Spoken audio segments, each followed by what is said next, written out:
This story begins not with celebration, but with sorrow. There was a famine in the land of Judah, and a man named Elimelech from Bethlehem took his wife Naomi and their 2 sons and moved to the country of Moab. They were hoping to survive, to escape hunger, but life in Moab brought more pain than they could have imagined. First, Elimelech died. Then Naomi's 2 sons, Mahlon and Chilion, married Moabite women Orpah and Ruth.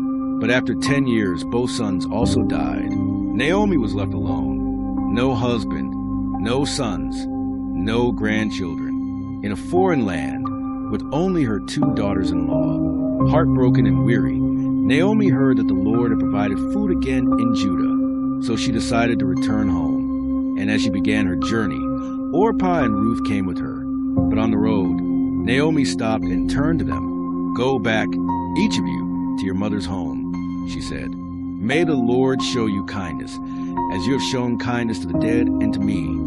They wept. They loved her deeply. But Naomi insisted, "Even if I had more sons, would you wait for them to grow up? No, my daughters. It is more bitter for me than for you. The Lord's hand has gone out against me."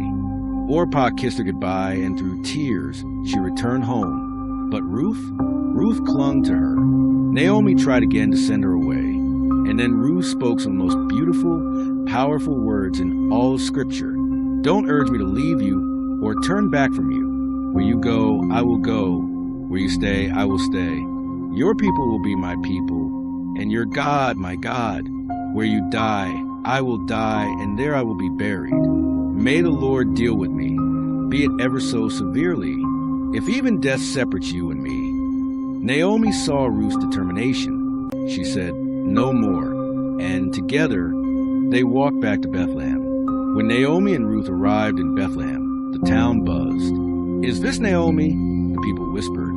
But Naomi answered bitterly, "Don't call me Naomi, which means pleasant. Call me Mara, which means bitter, because the Almighty has made my life very bitter." They had nothing, no husband, no inheritance, no way to provide.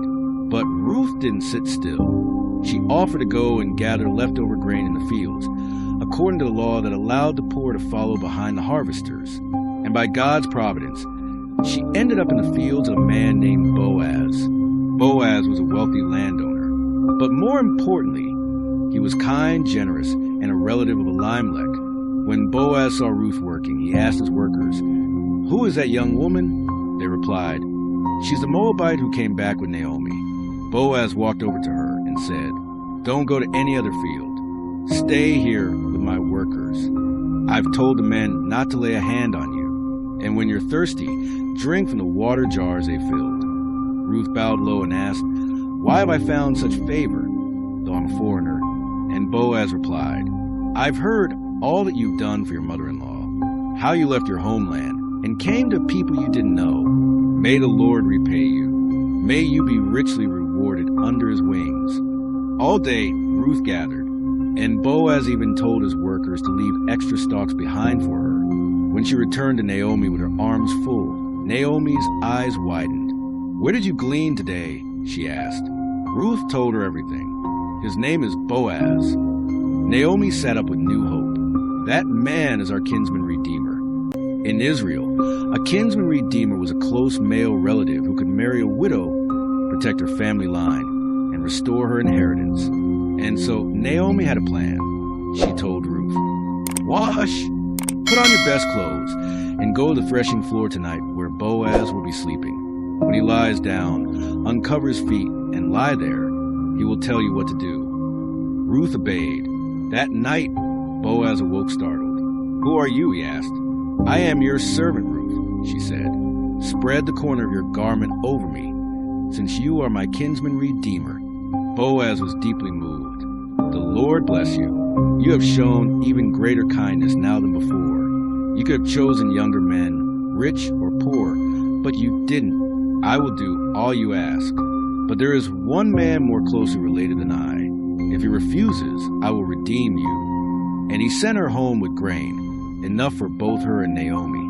The next day, Boaz went to the town gate and sat down. The closer relative passed by, and Boaz invited him to sit before 10 elders Boaz explained the situation. Naomi is selling the land that belonged to Elimelech. You are the first in line to redeem it. The man agreed, until Boaz added, when you buy the land, you also acquire Ruth the Moabite to carry on the name of the dead. The man backed away. I can't redeem it. It might endanger my own estate.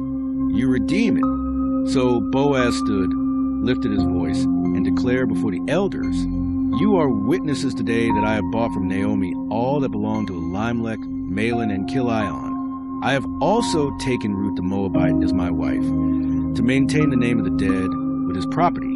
And the elders and people responded, may the Lord make Ruth like Rachel and Leah, who built up the house of Israel. So Boaz and Ruth were married, and soon after, the Lord enabled Ruth to conceive. She gave birth to a son. They named him Obed. He became the father of Jesse, and Jesse became the father of David, the greatest king of Israel. What a story. It began with famine and death, grief and bitterness, but it ends with joy, restoration, and new life. Ruth's story shows us that even in the quiet choices of daily faithfulness, God is at work. In a daughter-in-law's loyalty, in a man's kindness in the field, in a widow's patient trust, in a simple act of gathering grain, God weaves his plan of redemption. Ruth was an outsider, a Moabite, a foreigner, but because of her loyalty, her humility, and her courage, she became part of God's family, literally, the great-grandmother of King David, part of the lineage of Jesus Christ himself. So what about you? Maybe your life has felt bitter. Maybe you face loss or uncertainty. But take heart. God sees your faith, your loyalty, your obedience in small things. You may not see it yet, but God is writing something beautiful, because the God who worked through Ruth is still working through people like you and me.